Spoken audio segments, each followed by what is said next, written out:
minute, probably not even that, and I'll just go. And everyone, hi Vicky, please come in, please stay, don't leave. Like I said, please come in. There's a share button, I think, at the bottom here. Please come and share this live out. I need everyone to see this. I do have permission of my husband and the family, you know, to talk about everything that I've been posting. So okay, so in 2012, my husband's mother passed away. He had three younger siblings. One of them were about 14, and then he had a younger set of twin siblings, a little boy and a little girl. You know, without getting into like the legal part of it, he was granted sole guardianship, sole custody of kids. He's been raising them ever since 2012. Okay. As he was in court, the father of the twins is a registered sex offender. He's been arrested for having sex with an underage child at the age of 14, I think the little girl was, when he got caught. He got caught with a little girl in a movie theater, having sex with her. He was arrested, sent to jail. I'm not even going to get on the bishop yet. I want to talk about Matthew Gibson, which is Amani's father. So my husband is raising his siblings, and the court grants the father of the twins visitation every other weekend. Despite numerous trips down to the court for him being verbally abusive, physically abusive to the kids, the court still denied us a stop visit order. Like, they still continue to tell my husband, you have to subject the kids to this man, you have to give the kids over to him. There's no way that we can stop his order. Like, the system just failed us, and if they failed Amani. So my husband and I repeatedly went down to the court several times about this man being physically and emotionally, verbally abusive to both of these babies. The court did absolutely nothing. They did nothing.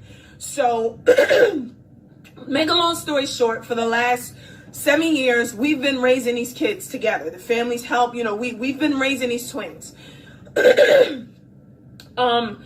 Wednesday night, Amani came home from school, because I do have her permission. I do have my husband's permission. My husband's little sister came home from school, and she just didn't seem right. So, you know, we're asking Amani, are you okay? Is everything fine? You know, you having a bad day? She was bothered by her day. And long story short, she told us that she had a problem with boys. She didn't like boys. She didn't want anything to do with them. And so when I asked her why, she said, because of my dad. So we said, okay, why because of your dad? What happened? And she just blurted out to us that for the past, I don't even want to speak it, however many years, he has been taking her after church on Sundays during his weekend visitation. He's been taking this baby into the bathroom in the church, raping her. In the backyard of the church, raping her. Inside of the choir room, raping her. And we had no idea that this was happening. I'm so angry because many times we went to the court and the court did nothing. They did nothing. They did absolutely nothing. So this man continued to rape this baby over and over again for years. And the court did nothing. They did nothing.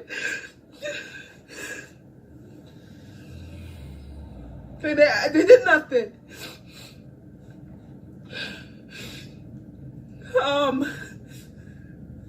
They did nothing to protect this girl. Every time we went and tried to fight for his visitation to be suspended, the court failed us. They failed us.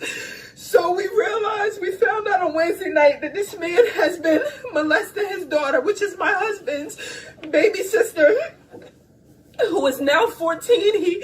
He had been molesting her since she was 8. Right after her mother passed away, this is what the man was doing to his own daughter. So I decided, because this was taking place in a church where the bishop of that church was not only a rapist, also, he had also molested his own daughter. He had been raping his daughter. So We know that there are other victims. We know that there are other people, other women, other little girls, other children that were subjected to both of these men. So I need everybody's help. I've never ever done a live like this. I've never ever asked something of you guys so more serious than this. I need everyone's support. I need you guys to stay here. I need you to share this live out because I need everyone to see this, because we're hoping that with us bringing this out before the public, that somebody else will come forward. Matthew has been arrested. Her father has been arrested. He's been charged. We actually have him on a recording admitting to everything. We need to bring that bishop down, because church should be a place of worship. Church should be a place of prayer and healing and restoration. Church is not being used for what it's supposed to be used for. Church has now become a place of fashion. Church has become a place of dating where people are coming and are preying on different people. It is not being used for what it was intended to be used for, and I am sick of it. I am sick of it, and I know that I'll probably receive backlash because it's the church. I don't care. I am sick of it. I am sick of the church being used for what it's not meant to be used for. I'm just sick of it. I am sick of it. That place is not a church. It is a place of torture for children. And for years this has been going on, and it needs to be shut down. So I am coming to the state. I am coming to New York City. I am coming to the councilmen. I am coming to the senators of this district. I am coming to you, and I am asking on behalf of this baby and this family that you close this church down, because it is not being used as a place of worship. It is not being used for what it was meant to be used for. It is being used as a place to lure children to be molested and to be raped. And I am sick of it. I am so sick of it. I can't imagine all of the victims all across the world that have been molested and raped by people in the church. And it doesn't make no sense for someone to proclaim Christ and to proclaim that you are a God-fearing person and do something like this. I am so angry. I am so angry. I am so angry, and I just cannot believe that this is the type of things that are happening in the house of God. I cannot believe it. I am so enraged. I am so disgusted. I am so disgusted. I am so disgusted. This baby was an usher in the church. She came to usher and was being raped in the church by her own father, Matthew Gibson, and the pastor, the bishop, his name is Ben T. Gibson. The church is Progressive Baptist Church, 293 Howard Avenue, Brooklyn, New York. The bishop was raping his daughter. He's been raping women in the church. He's been raping little girls in the church. There was a child that had a baby, and they thought that the baby was the bishop's, because this man has used his calling to lure little girls and young girls to have sex with him. And now the son of this bishop was raping his own daughter, which is my husband's baby sister. And we've been raising this baby, and she's been raped for years, and we had no idea. We had no idea because she didn't tell us. And I'm so devastated. So I pray that you guys talk to your children. Talk to your nieces. Talk to your nephews. Talk to your grandchildren. Talk to your cousins. Because this type of stuff has been happening in the churches for years. And no one is speaking out about it. No one is speaking out about it. They're just allowing this stuff to go on. They're covering it up. And they're just messing kids' lives up. The messing kids' lives up. Babies should not be subjected to sexual abuse from anyone, especially their own father or someone in the church. Kids should feel safe in the church. The church should be somewhere that the baby should feel safe to come and to grow up and know about the goodness of the Lord, not to be raped and not to become victims of sexual crimes. I will not sleep. I will not rest until a bulldozer goes into that building. That place is not a church. I don't want to hear nobody writing in my inbox. I will let you have it. I'm not playing around. I will block you. I will let you have it. You cannot defend a church building. Not the church as a whole. You cannot defend a church building. You cannot defend this. It is wrong. I watched the way people responded to this R. Kelly stuff, and I can't believe it. It doesn't matter how you feel about those little girls, if they were fat, whatever. They did not deserve to be violated in that way. No one deserves to be violated in that way. This is my husband's baby sister, and we've been raising this baby for years, and she's been raped every other weekend in the church for over 4 years. Every other weekend. Where was the deacons? Where was the youth leaders? Where were people? They didn't even know that this was happening to her.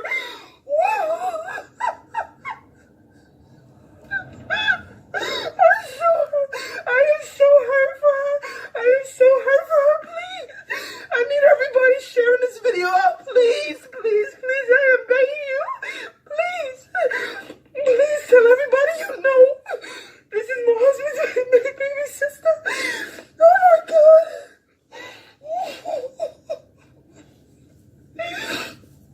This is my husband's baby sister. And we've been raising this baby for years. And we've been subjected to releasing her to this man because the court would not suspend his visitation.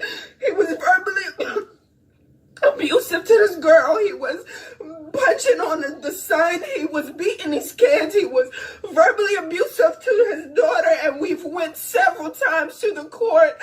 For years, we've got police reports. We've done everything that we could possibly do to stop this man from having access to these kids. And the court did nothing. They did nothing. They failed us. The court failed us. They failed our money. And I'm so upset. I'm so upset. I am calling everybody that is a leader of a church in Brooklyn, a leader of churches in Brooklyn, everybody, I need everybody to come tomorrow with me to protest this church. How in the world could you want to go and have service tomorrow? How could you want to go into that building and clap and praise God? How could you want to do that in that building tomorrow, knowing that this place was used for torment to a child? I am going to be there tomorrow morning at 10 o'clock protesting. There should not be any church tomorrow. I had the news coming. I do have the news coming. The news will be there. The father has been charged. We want the bishop charged because he's been raping his daughter. He's been raping women in the church too. I need people to come forward. I need you to come forward. If you were a victim, if you know someone that was a victim of Ben T. Gibson, of Matthew Antonio Gibson, either one of these two men, I'll post both of their pictures in a minute. I need you to come forward. You can come forward to me in secrecy. You can inbox me. I need this to go viral because this is not okay for the church to be used in such a way to tear a child apart like this. It doesn't make any sense to me. I'm so disgusted. I'm so disgusted. I'm so disgusted. This is not what church is about. This is not what church is for. The Bible says a bishop, in order to be a bishop, should be blameless. You're supposed to be blameless. You're supposed to be blameless, and he's not blameless as a bishop. He is a predator. He is a rapist. He is a child molester, and he needs to be brought to justice as well. I am so hurt. I am so hurt. I never in a million years imagined that this was going to happen, that this was happening. There were so many men that that are being demonized for being homosexuals and being gay. And the church is condemning these men when they were victims of sexual abuse and sexual assault. And this is the reason why they are the way that they are. I am so disgusted, and I just cannot believe that this is what the church was going. This is what the church is being used for. Not a safe haven for children. Children should feel so safe. I grew up in church. I never was violated in the church. My home churches were Booker Street Church of God and Clarence Street Church of God, and I never was subjected to this. I don't know what's happening. Where is the holiness? I don't know what's happening to the church. Everything has become fashion. Everything has become, let me go and get this girl. Let me go. It's not about God anymore. God is not in the church. He's not. He's not in the church. Thank you. He's not in the church. I need everyone's support tomorrow at 10 o'clock. Please join me at 293 Howard Avenue in Brooklyn, New York. Listen, I'm sure you guys watched this, yeah. I couldn't keep a dry eye. I was crying up me a river because it is so devastating, it's so disgusting, it's so sad. But she gave the address to the church. Anybody in Brooklyn, anybody in New York, or you know anybody in Brooklyn, New York, y'all need to go and join forces with this sister and boycott that church today. I'm assuming, because she said tomorrow, so I'm assuming this video was recorded on Saturday, because she said don't do church on Sunday, tomorrow, which is today. What is today's what? January, is it the 12th, I think? Yeah, 2019. So I need you, anybody in Brooklyn, New York, rewind the video, get the address, get the church name, the bishop name. There should be no more church. What she said is true. That building should be bulldozed. And she and her family should get a lawyer and sue the state. Because if the father was granted every other weekend some kind of visitation or custody right, knowing full well of his history as a child molester and child predator, he already had a history, and then the court granted him parental rights and visitation right every other week. The court failed her. She's absolutely right. He should get himself a new lawyer and sue the court for even granting a father visitation right when he already was a registered sex offender. How did that happen? I have no idea. But the court system needs to be sued. Number one. Number two, the church failed her. The court system, which is the U.S. government, failed her, and the church failed her. So who should she turn to now? Now she's turning to society. She's turning to the public to hear her cry. I was weeping behind the scene. I was crying me a river because I can't believe this is so devastating. This is so sad. But this is 2019. This video was recorded on Saturday, January. It said 9th or the 10th. I don't even have my calendar with me. But anyway, I will put a date in the video when I'm done recording. But the Lord did mention one of the prophetic words where there will be exposure. There will be exposure in the church. I think I posted those prophetic words on Facebook and on my YouTube channel. There will be exposures in the church. Here's the exposure. Molesting a child from the age of 8 years old. His own child, excuse me, not just a child. Molesting, raping, having sex with his own daughter from the age of 8 to 14 in the church. In the church. His father is a bishop, and the father who's a bishop is also have a history of molesting his own children and molesting several other little girls in the church. I made a video that said people stop going to church. They come at me. Why are you going to these buildings? You don't even know what happened when you're not there. So who are you worshiping? The church has become a social club, fashion show, fundraising event, a shrine, a comedy club, a money-making scheme, now a brothel, a sex house. Come on now. God is not in most of these buildings we call church. God has left the building. It's time for you to leave that building you call church. Thank you.